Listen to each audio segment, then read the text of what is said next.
There's two parts to this next question. How would you define high and low road motivation? And then further to that, you identify that we can find ourselves in a perpetual cycle of comfort and ease. What can we do to break that pattern and balance the scales?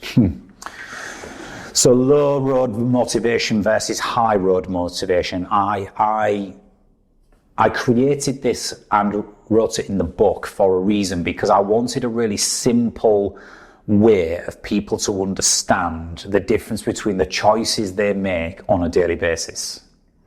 So low road motivation is, if you take the low road motivation activities are the things that deliver instant or very quick gains, gratification or rewards for very little effort. Mm-hmm. And if you think about that, when I say that, you're thinking, give me that all day long, right? The low road is the place to be. High road motivation is where you're probably going to have to offer some significant contribution, energy and effort. You're going to have to take on a challenge. The results are delayed. The gratification might not come instantly, but down the line and further down the line, when it does come, it's likely to be more beneficial. So I'll give you an example of this. You need to get in shape. You need to develop your fitness. You've decided you need to do something about it. So the high road motivation option, right? Your brain does a bit of a calculation, comes up with two options. The high road motivation option is join the gym. It's going to cost you £100 a month. You're going to have to train 3 to 4 times a week, roughly 5 hours commitment. You're going to have to eat well to complement it. You're going to have to sleep well and sacrifice some of your nights out in your social life. And guess what? It's not going to happen overnight. You're probably not going to see the gains and the benefits for weeks, months even. But if you do this, at the end of it, the results you will get will be magnificent. The results you will get will be worth it. You will, without question, change the levels of your fitness and achieve your desired outcome. However, the low road motivation alternative quickly comes into the brain. Forget all of that. It's £100 a month. It's 5 hours a week. It's the gym. It's arduous. You're never going to be able to keep it up.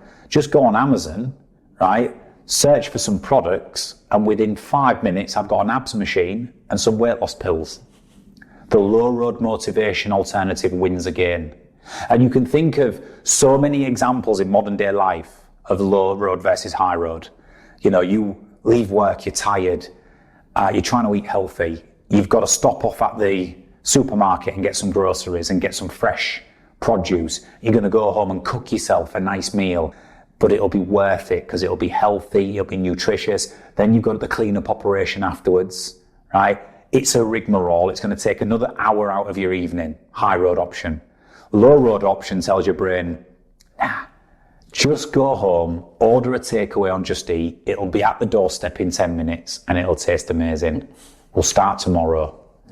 The low road will beat the high road every time, because we live in a world now where the opportunity to have an instant result, even if it's detrimental to our mental and physical well-being, the option is there.